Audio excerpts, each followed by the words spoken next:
بسم اللہ الرحمن الرحیم۔ اللہ تبارک و تعالی نے انبیاء، رسول اور کتابیں انسانوں کی تعلیم کے لیے نازل فرمائی۔ سبحان اللہ۔ ہمارا عقیدہ ہونا چاہیے کہ جو انبیاء رسول گزرے ہیں وہ سارے سچے ہیں، بے شک اور محمد صلی اللہ علیہ وسلم آخری نبی ہیں۔ آپ کے بعد اب کوئی نبی نہیں آئے گا۔ قرآن مجید آخری کتاب ہے، اس کے بعد کوئی اور کتاب نہیں، یعنی قیامت تک اب محمد صلی اللہ علیہ وسلم کی نبوت رسالت چلے گی، اور یہی آسمانی کتاب قرآن مجید جو ہے یہ قیامت تک چلے گی۔ تو ہمارے عقائد کے اندر یہ بات اللہ کی وحدانیت کے بعد، اللہ کو فل پاور، فل قوت والا، فل طاقت والا ماننے کے بعد ہمارا دوسرا ایمانیات کے اندر سٹیپ ہے کہ اس کے بھیجے ہوئے رسولوں اور اس کی نازل کی ہوئی کتابوں پر ایمان لانا ہے۔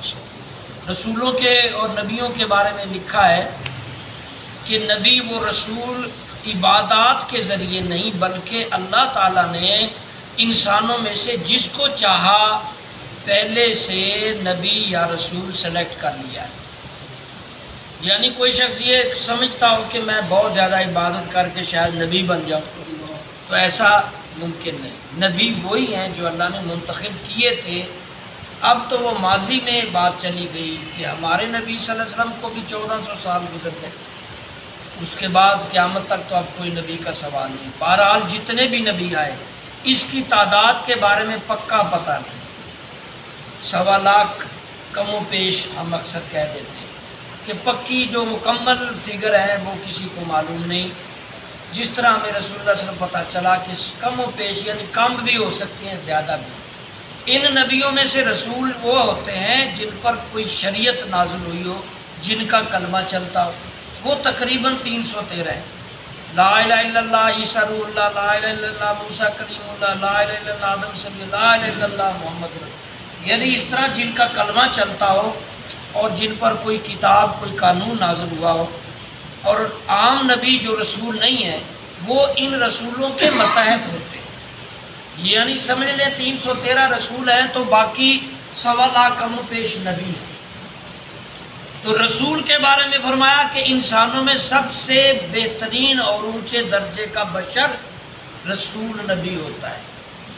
رسول نبی کو گناہوں سے پاک پیدا کیا جاتا ہے اور گناہوں سے پاک دنیا سے لے جایا جاتا ہے۔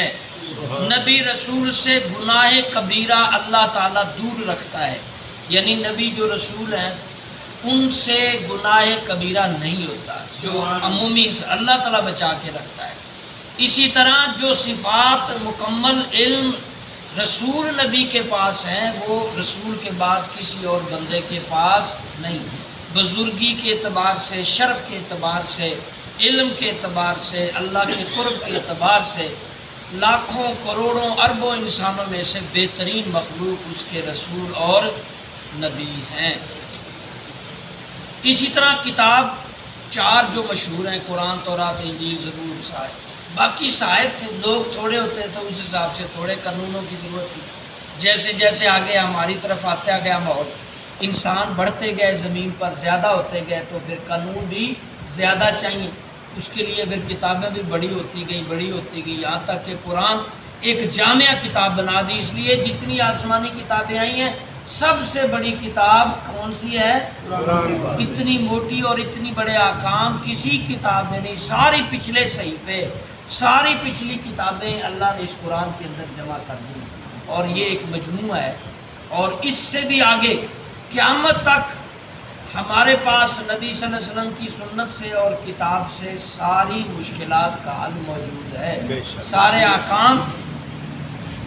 جس طرح کسی مشینری کے لیے اس کی ایک کی بک ہوتی ہے جس کے اندر اس مشین کے چلانے کے بارے میں بتایا جاتا ہے، موبائل سے ایک بک نکلتی ہے، موبائل ڈبے سے، اس میں موبائل کے بارے میں بتایا جاتا ہے کیسے اس کو چلانا ہے۔ موٹر سائیکل میں ایک کاپی دیتے ہیں، موٹر سائیکل کے بارے میں، جہاز کے ساتھ کاپی دیتے ہیں۔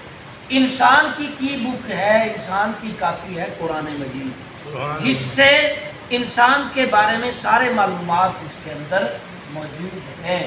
تو گویا نبیوں پر بھی ایمان لانا بہت ضروری ہے، اس کے بعد بندہ مسلمان نہیں ہو سکتا۔ لا الہ الا اللہ اتنے تک بندہ پڑھ لینے سے مسلمان نہیں ہوگا جب تک محمد الرسول اللہ نہ کہیں گے، یعنی رسولوں پر ایمان ضروری ہے۔ اور یہ صرف کہ اپنے صرف نبی، ساروں نبی و رسولوں پر ایمان لانا ضروری ہے، ساری آسمانی کتابوں پر صحیفوں پر ایمان لانا ضروری ہے، لیکن عمل درآمد کرنا، پریکٹیکل لائف کو اپنانا، وہ قرآن کریم اور حضور صلی اللہ علیہ وسلم کی زندگی ہے اس کے مطابق۔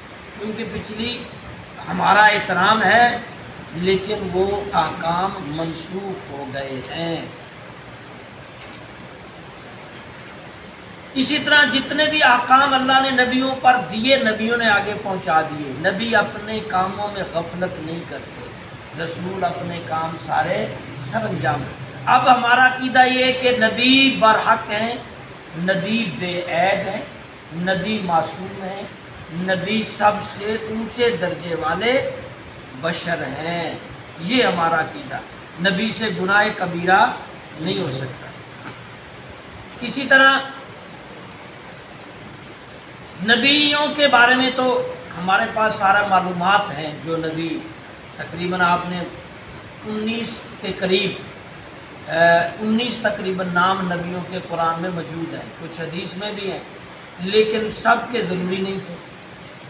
جو گزرے ہیں جتنے بھی سچے رسول نبی ہیں ہماری سراخوں پر ہم سب کو مانتے ہیں، لیکن جھوٹے نبیوں کو اب یہ سچے جھوٹے نبی، کیونکہ یہ تو بات کنفرم ہے کہ نبی صلی اللہ علیہ وسلم آخری نبی ہے۔ اس کے بعد پاویں کوئی آسمان زمین پہ اتار کے بھی دکھا دے نا، چاند کو الٹا گھما کے بھی دکھا دے، پانی کو زمین کو ٹیڑھا بھی کر کے دیکھ دے، پہاڑوں کو اڑا دے، نبی نہیں ہو سکتا۔ نبی محمد صلی اللہ علیہ وسلم خاتم النبی ہے۔ اس کے بعد جو بھی وہ کرے گا وہ کرتب ہوں گے، معجزہ نہیں ہوگا۔ نبیوں سے معجزہ بھی برحق ہے، نبیوں سے وہ کام دکھائے جاتے ہیں، کچھ کروائے جاتے ہیں جو دوسرے انسانوں سے نہیں ہوتے، ان کو سچا ثابت کرنے کے لیے۔ اور آج اگر کوئی اس طرح کا کام دکھائے بھی تو آپ معجزہ نہ سمجھ بیٹھنا، کیونکہ نبوت ختم ہو گئی۔ اب وہ کرتب ہی ہوگا، جو بھی دکھائے گا، جادو ہوگا، منتر ہوگا، کوئی چلاک بازی ہوگی، کفر کی ان کے زوروں پر ہے۔ اب تو اس طرح نبیوں کو معراج بھی ہوئی، ہمارے نبی کو آسمانوں کے اوپر اللہ نے معراج کرا، یہ بھی برحق ہے۔ دوسرا، نبی کی زندگی ساری ہمارے لیے مشعل راہ ہے، ان کا ہر عمل، ہر حکم، ہر کام ہمارے سر آنکھوں پر۔ نبی سے کسی طرح کا نقص نکالنا، نبی سے کسی طرح کی توہین کرنا، گھٹیا لفظ کہنا یا ان کے کسی کریکٹر پر بری سوچ رکھنا، یہ انسان کو کافر بنا دیتی ہے۔ ختم نبوت پر بھی عقیدہ نہیں رکھا جس نے، وہ بھی مسلمان، کیونکہ نبی نے خود کہہ دیا انا خاتم النبیین، میں نبی، اور پھر قرآن نے بھی کہہ دیا وہ بلا کہ رسول اللہ و خاتم النبیین وکان اللہ بکل شیء، 22 پارہ موجود ہے کہ اللہ نے کہہ دیا کہ ہم نے نبوت ختم کر دی۔ اب پھر اللہ نبی نے جب کہہ دیا تو ہمارا، تو نبی جتنے بھی گزرے ہیں کسی میں نقص نہیں نکالنا، کسی کے عیب نہیں دیکھنے۔ ہمارے رسول صلی اللہ علیہ وسلم کے ہمارے نبی ہیں، ان کی کسی بات، کسی فرمان، کسی حکم، کسی بات، کسی لباس، کسی استعمال کی چیزیں، ان کی بوجھ باش، کوئی بھی معاملہ تنگ نظری سے، گھٹیا پن سے اس کو محسوس کرنا، کم نظر سے دیکھنا ایمان سے نکال دیتا ہے۔ یہ چیز ذہن میں رکھیے گا، نبی سے منسلک سب کام، سب چیزیں سچی ہیں، قرآن کا ہر حکم سچا ہے، اسی پر پکے رہیں۔ اللہ ہمیں عمل کی توفیق۔